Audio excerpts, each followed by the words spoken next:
mahasiswa pendidikan program studi pendidikan guru sekolah dasar Universitas Sulawesi Barat. Kami datang ke sini dalam rangka melaksanakan tugas observasi mata kuliah pengembangan kurikulum SD. Sebelumnya kami mengucapkan terima kasih atas waktu dan kesediaan Bapak Ibu menerima kami di sekolah ini. Tujuan kedatangan kami hari ini adalah untuk menelaah dan menganalisis profil kurikulum di sekolah ini. Pertanyaan pertama itu, kurikulum apa yang digunakan di sekolah ini? Apakah sudah menggunakan kurikulum Merdeka atau masih menggunakan K13? Ya, sudah pakai kurikulum Merdeka. Sejak tahun berapa, Pak?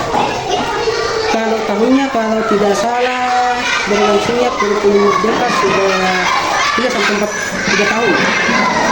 Ya, sekitar itu. Karena mungkin ini tahun keempat untuk kurikulum Merdeka. Jadi apakah itu langsung satu sekolah Pak menggunakan itu atau bertahap? Kita lakukan secara bertahap. Biasanya kalau ada perubahan kurikulum di satuan pendidikan, kalau kita di SD, yang pertama melaksanakan perubahan kurikulum itu tentunya kelas 1 dan kelas 4. Baru tahun selanjutnya baru maju ke kelas 2 dan kelas 5. Sudah lanjut, dan tahun selanjutnya lagi kelas 3 dan kelas 6. Dan sekarang ini tahun kedua di kelas 6 menggunakan kurikulum Merdeka. Iya, itu seperti itu.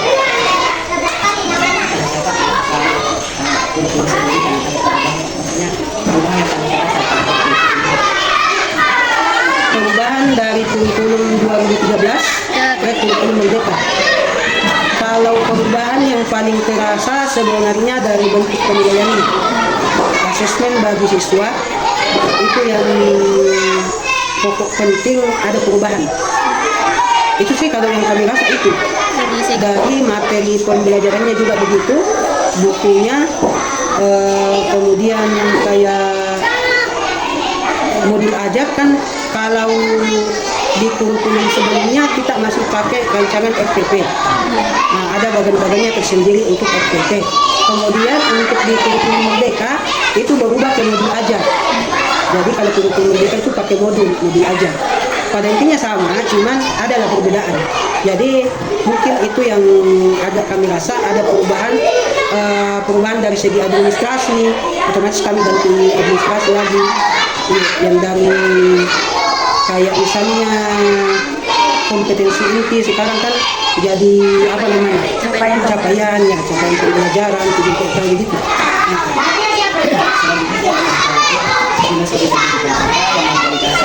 Ya, sekarang saya filosofi pendidikan apa yang menjadi dasar sekolah ini dalam menerapkan kurikulum Merdeka. Misalnya, apakah lebih menekankan pada pembelajaran aktif dan pada siswa, penguasaan bahasa, atau pada pembentukan siswa yang kritis dan berperan dalam perkembangan sosial. Bagaimana penerapan filosofi itu terlihat dalam kegiatan belajar sehari-hari? Ini kalau saya yang saya lakukan di kelas ini, kalau saya di kelas 6, pendekatan yang kita lakukan tetap pelajarannya paling pokok berpusat pada siswa. Tapi kami juga tidak lepas dari bagaimana pembentukan karakter dari peserta didik tersebut. Jadi kalau kami di sekolah ini langsung melakukan kegiatan bagaimana meramu pembelajaran yang kita laksanakan itu langsung mencakup keseluruhan. Nah, dan itu untuk penyertaan filosofi itu yang itu seperti itu. Jadi dia berpusat ke siswa, tapi kami juga menemukan karakter. Baik Pak, pertanyaan selanjutnya itu bagaimana nilai-nilai profil pelajar Pancasila diterapkan dalam kegiatan pembelajaran dan proyek P5 di sekolah ini, Pak? Kita bicara tahun kemarin. Untuk tahun ini kan sesuai arahan Pak Menteri, P5 itu kan sudah ganti lagi. Nah, memang 3 tahun terakhir kita gunakan proyek P5. Bahkan anak-anak itu ada nilai khusus rapornya, rapor P5 namanya. Itu yang tahun kemarin. Tapi tahun ini sesuai dengan arahan Pak Menteri yang pembelajaran mendalam, itu proyek yang P5 itu bukan diganti sih, cuman berubah nama mungkin. Berubah nama. Jadi yang kelima itu jadi lebih disederhanakan lagi. Yang 8 proyek lulusan itu apa itu yang kurikulum yang terbaru itu bisa ke browsing tentang penerapannya pembelajaran mendalang untuk learning itu. Ya, ada bukan berubah sih, cuman ada kalau saya sih cuma bilang rubah-rubah istilah ya, begitu. Jadi ada yang pembelajaran mendalam itu kelima itu tidak lagi proyek pendidikan Pancasila itu tidak pengajian, tapi dia itu dan jadi kayak 8 kurikulum lulusan, tapi kayak sama Ji, cuman ada peningkatannya sedikit kayak begitu. Baik, selanjutnya Pak, bagaimana guru menyusun dan melaksanakan capaian pembelajaran serta alur tujuan pembelajarannya? Biasanya itu kalau dalam penyusunan CP dan ATP dilakukan secara bersama-sama dengan tim guru-guru sekolah. Tidak dilakukan sendiri-sendiri misalnya. Biasa ada kelompok KKG. Ada kelompok KKG. Kalau kita di sini kan dari kemarin itu ada namanya komunitas belajar. Jadi paling tidak dikembangkan di situ. Semua bentuk permasalahan dari siswa, permasalahan dari guru saat melakukan pembelajaran. Kalau memang ada kesulitan, kita bahas bersama di kelompok itu. Carikan solusinya begitu. Berarti itu yang di dalam sampah wali kelas semua yang membuat itu CP. Sebenarnya CP-nya itu kan runtutannya dari atas ya. Kita cuma kalau dulu kan ada namanya kompetensi inti, kemudian nanti kita buatkan indikator kayak begitu kan dulu. Seperti itulah modelnya dibuat ya, dan memang dianunya. Kemudian kami yang meramu itu untuk kalau bilang membuat sendiri sebenarnya tidak, karena kurikulum merdeka itu kan ada istilahnya apa namanya itu, ada yang dia berkembang sendiri, usia berkembang sendiri itu dia buat sendiri, tapi kami kebetulan mengambil yang bagian apa itu yang bukan yang mandiri, yang kan ada namanya mandiri berkembang apa itu, ada mandiri berbagi, jadi kami kalau ambil yang berbagi kami ambil itu, jadi ceritanya dibuatkan, nanti kami yang kembangkan begitu. Disesuaikan dengan kondisi sekolah. Jadi kalau kayak anunya kan nanti tujuan pembelajarannya yang dianu begitu. Berarti capaian pembelajarannya itu dari pusat langsung Pak, terus alur tujuan pembelajarannya kita yang Ya, kita dikembangkan di sekolah begitu. apakah ada kendala tertentu saat menyesuaikan CP dan ATP dengan kondisi siswa di kelas? Kalau kendala pasti ada. Karena kenapa? Kadangkala kalau yang dari pusat itu kan dia berbicara secara nasional, sedangkan kita itu kultur daerah kan berbeda-beda otomatis, tapi untuk pengembangannya kadangkala kami mengikuti dengan kultur daerah. Misal kalau materi pembelajarannya misalnya contoh ini, kalau saya ya misalnya ada kayak di pembelajaran misalnya seni misalnya, kadangkala kalau materinya ambil sebentar misalnya, kadangkala yang berbau nasional kan, tapi kadangkala kita memasukkan ke pembelajaran itu jenis kayak tarian yang ada di daerah kita, maksudnya kita sisipkan seperti itu. Jadi kalau misalnya contoh kalau misal ada materi tentang kayak kuda lumping, kan kalau kita di Mandang nggak ada, yang ada saya empat duduknya, jadi begitu. Kita kembangkan ke situ lah, maksudnya pada intinya tidak terlalu jauh lah dari apa yang diinginkan. Baik Pak, untuk pertanyaan selanjutnya, seperti apa bentuk pembelajaran berdiferensiasi? Kan sekarang ada yang dibilang pembelajaran berdiferensiasi yang dilakukan guru agar sesuai dengan kebutuhan dan kemampuan siswa. Biasanya guru kan membedakan kegiatan belajar berdasarkan minat atau kemampuan si siswa itu Pak. Bisa diceritakan contoh penerapannya di kelas? Pembelajaran berdiferensiasi itu yang pertama harus kita lakukan sebagai guru atau pendidik. Yang pertama adalah memetakan siswa sesuai dengan kemampuannya, itu yang pertama. Kemudian makanya ada kalau kurikulum merdeka itu ada namanya asesmen diagnostik. Asesmen diagnostik itu untuk mengetahui bagaimana tingkat kemampuan dari peserta didik yang akan kami hadapi ke depannya. Dan biasanya itu dia lakukan di awal pertemuan. Jadi ketika sudah dipetakan, maka guru itu membuat kalau dulu itu namanya RPP berdiferensiasi, kita buat RPP, kita melakukan pembelajaran sesuai dengan kemampuan peserta didik. Kalau kita contohkan pelaksanaannya, misalnya kita saat ini mau belajar matematika misalnya, materinya adalah misal perkalian lah, misalnya perkalian pecahan. Di awal kita tahu, oh kita kelompokkan, yang di kelompok ini belum tahu mengenal pecahan misalnya. Yang ini, yang kelompok ini, dia sudah tahu mengenal pecahan, tapi perkalian pecahannya belum dia tahu. Yang ini dia sudah paham. Berarti kita memberikan pembelajaran dalam satu kelas itu secara berbeda, tapi dengan waktu yang berbeda pula. Maksudnya kita antar dulu yang belum mengenal pecahan ini, kemudian sampai dia punya tugas, kemudian pindah lagi ke kelompok selanjutnya, dan akhirnya sampai di kelompok yang ini sudah lebih paham. Tujuannya di sini supaya anak-anak itu tidak merasa bosan juga dalam kelas, karena kalau kita mengajarkan apa yang sudah mereka tahu, itu otomatis ada rasa jenuhnya anak-anak, bosan dalam kelas.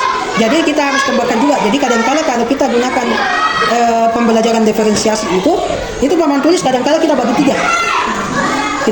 Jadi yang kelompok sini ini tuh tugasnya, kelompok sini ini tuh tugasnya, kelompok sini.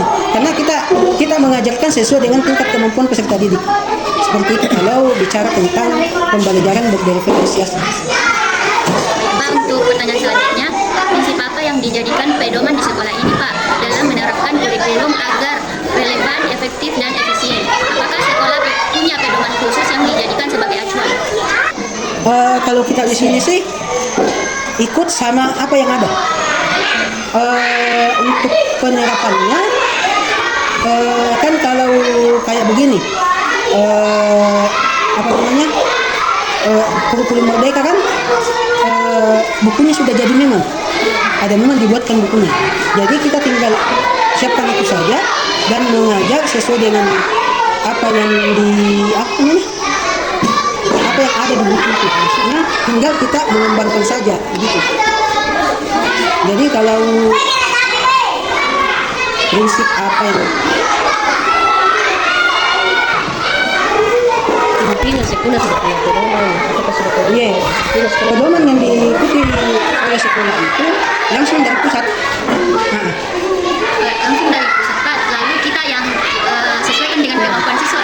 Sesuai dengan kondisi sekolah. Iya, ini kayak begitu.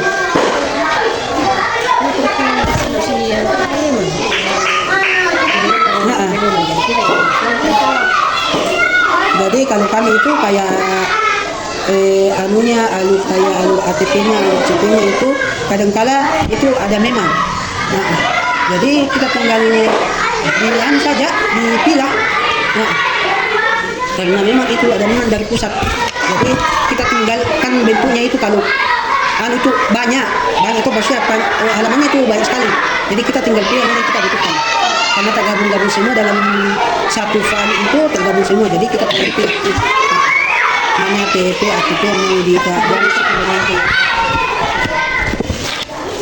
Tapi Pak, pertanyaan selanjutnya itu bagaimana sekolah menilai atau mengevaluasi capaian belajar siswa dalam kurikulum merdeka? Terus apa saja tantangan yang Ibu atau Bapak hadapi dalam penerapan kurikulum merdeka dan bagaimana sekolah mengatasinya? Kalau sekolah evaluasi sekarang kan kalau kurikulum merdeka namanya sumatif. Jadi ada namanya sumatif atau asesmen formatif, ada diagnostik, ada yang formatif. Kemudian untuk yang formatifnya dilakukan setelah pembelajaran. Kemudian sebenarnya di sini ada pilihan. Kalau memang kami sudah, misal guru itu sudah puas dengan hasil belajar siswa dari asesmen formatif itu, yang anunya itu sumatif di akhir pembelajaran, itu bisa saja kami tidak laksanakan sumatif akhir fasenya. Tapi kalau kita di sini sumatif akhir fasenya itu tetap dilaksanakan. Jadi di situ untuk mengevaluasi capaian belajar siswa itu seperti itu. Jadi ada sumatif yang dilakukan di akhir proses pembelajaran. Jadi misal pembelajaran hari ini kita sudah ajarkan, kemudian ada penilaian di akhirnya begitu. Nah, jadi setiap hari seperti itu. Nah, untuk memastikan bagaimana apakah capaian pembelajaran itu apakah betul tercapai atau tidak, seperti itu. Kemudian tantangan yang dihadapi dalam penerapan kurikulum merdeka, sebenarnya yang paling pertama kami itu guru-guru kurang sekali pelatihannya. Nah, itu tantangan terbesar. Karena kenapa? Kami menggunakan kurikulum yang sebenarnya belum kami kenal. Mungkin bahasanya seperti itu. Karena memang tidak ada pelatihan yang dilakukan secara langsung. Mungkin kalau daerah kita mungkin permasalahan anggaran kan. Kalau ini permasalahan daerah kita mungkin masalah anggaran. Jadi memang betul pemerintah pusat dari kementerian sudah membuat platform yang membantu guru untuk belajar sebenarnya. Tapi yang jadi kendala lagi masalah waktu lagi. Nah, jadi memang kalau sebagai guru itu lawan terberatnya itu waktu memang. Karena kayak apalagi kalau dia sudah jadi ibu kan. Nah, kalau mungkin kayak bapak-bapak mungkin agak lebih enteng. Karena kenapa ya? Mungkin sepulang di rumah tidak terlalu banyak kerjaan. Tapi yang ibu-ibu kasihan kalau pulang ke rumah otomatis tidak akan berpikir masalah untuk bagaimana pasti urusan di rumah juga yang dikerjakan seperti itu. Jadi kalau mau ambil pelatihan di jam sekolah, anak-anak yang terbengkalai. Jadi betul-betul yang paling jadi tantangan adalah pengaturan waktu ini. Tapi dari himbauan ibu kepala sekolah, kami para guru di sini itu diminta untuk pintar-pintar bagi waktu. Jadi supaya kami bisa juga belajar secara langsung. Maksudnya secara daring cari informasi-informasi dari di media sosial tentang kurikulum merdeka. Termasuk tadi kayak pembelajaran diferensiasi itu kami tidak pernah dilatih untuk itu. Yang dapat pelatihan itu mereka yang ikut guru penggerak. Nah, sedangkan guru yang tidak ikut itu dia tidak pernah dapat pelatihan itu. Tapi kayak saya kadang-kadang mencari informasi dari situ. FPP diferensiasi itu seperti apa sebenarnya. Jadi memang harus kita guru yang harus pandai untuk mencari informasi sendiri. Karena kami itu tidak dapat pelatihan. Jadi kalau kami sudah tidak mencari sendiri juga ilmunya, otomatis tambah-tambah ketinggalan.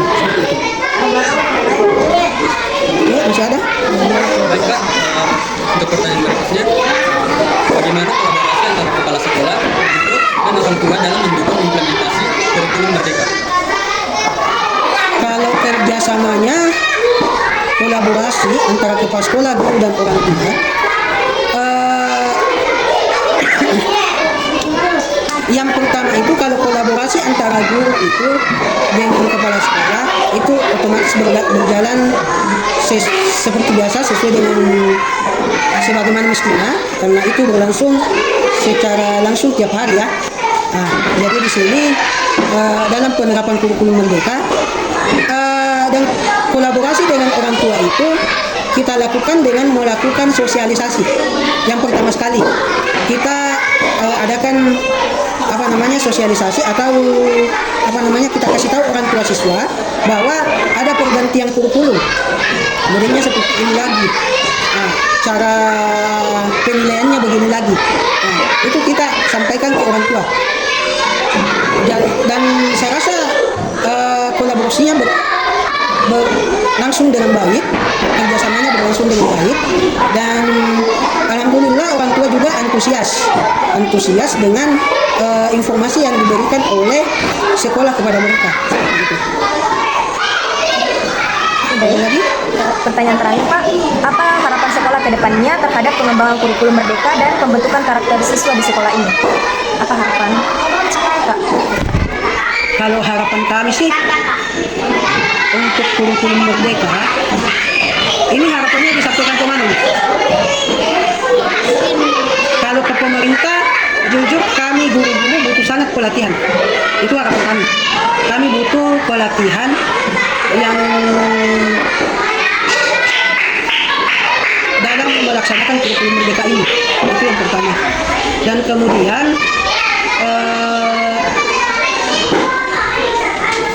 dan untuk pembentukan karakter siswa termasuk juga pelatihan-pelatihan yang berhubungan dengan pembentukan karakter itu sendiri. Nah, sebenarnya sih pembentukan karakter siswa itu bukan hal yang baru ya. Sebenarnya dari kurikulum sebelumnya, dari kurikulum yang terdahulu sebenarnya pembentukan karakter siswa sudah ada sebenarnya.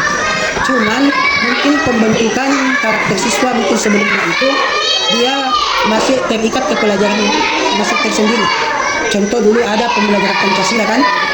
Ya, itu dulu itu pembentukan karakter itu. Jadi kalau sebenarnya harapan kami PKP ya? PKP kok dulu sana. Karakter Pancasila apa sana? Jadi yang dulu dipelajari di sekolah, yang sekarang sudah hilang. Ada itu pelajaran dulu apa? Bukan. Yang pembentukan karakter ya, nyukai dulu itu masih sekolah dua ya, Pancasila apa namanya? Ada itu dulu deh.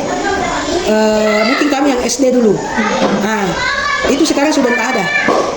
Harapan kami sih kalau bisa itu dikembalikan. Pelajaran PMP. Ya PMP. Apa Pendidikan moral Pancasila. Ya pendidikan moral Pancasila. Itu kami belajar dulu. Tapi sekarang itu nggak ada. Makanya apalagi sekarang kan ada HAM. Dikit-dikit yang viral kemarin kan merokok di sekolah, ditambah kepala sekolahnya dilapor ke polisi. Itu kan akhlak dan moral yang sudah tidak ada, etika yang tidak ada. Itu yang jadi harapan kami, pendidikan moral di sekolah. Karena rata-rata anak-anak sekarang itu kurang beretika, kurang punya adab, kurang bermoral ke guru-gurunya. Saya bicara secara umum ya, saya tidak bicara anak-anak di sini. Kalau anak-anak di sini memang sih yang kurang dari mereka itu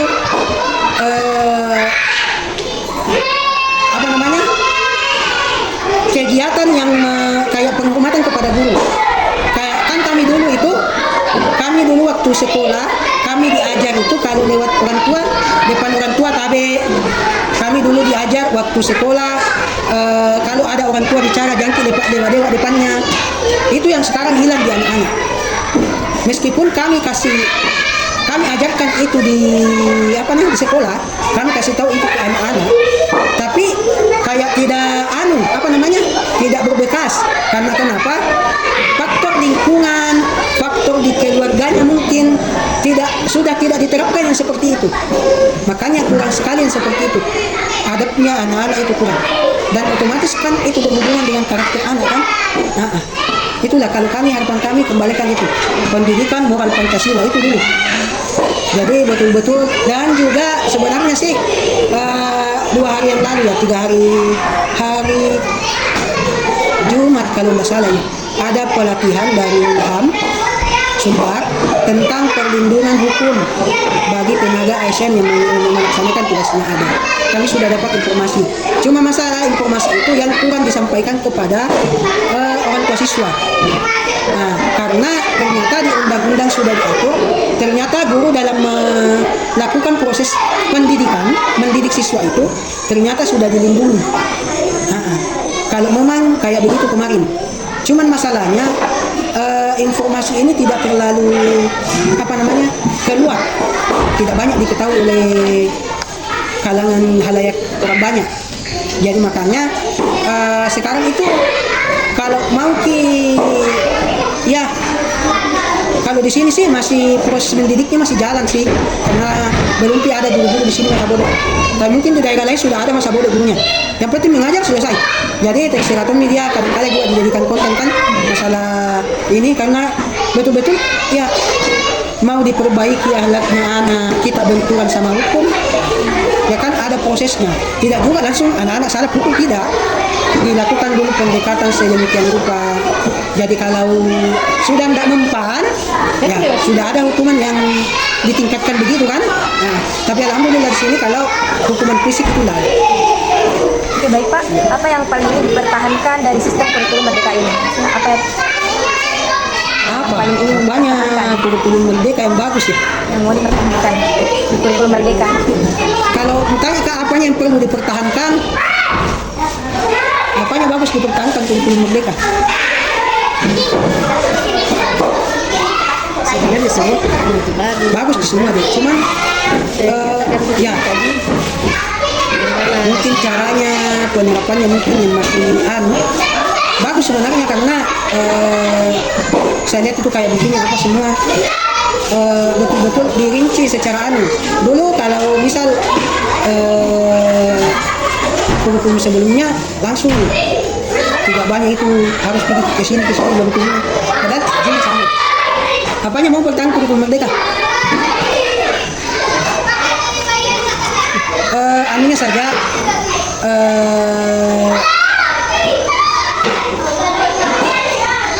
pendidikan karakternya, kemudian ya kan langsung dia nggak sama dulu pendidikan karakternya itu langsung dia ada langsung anunya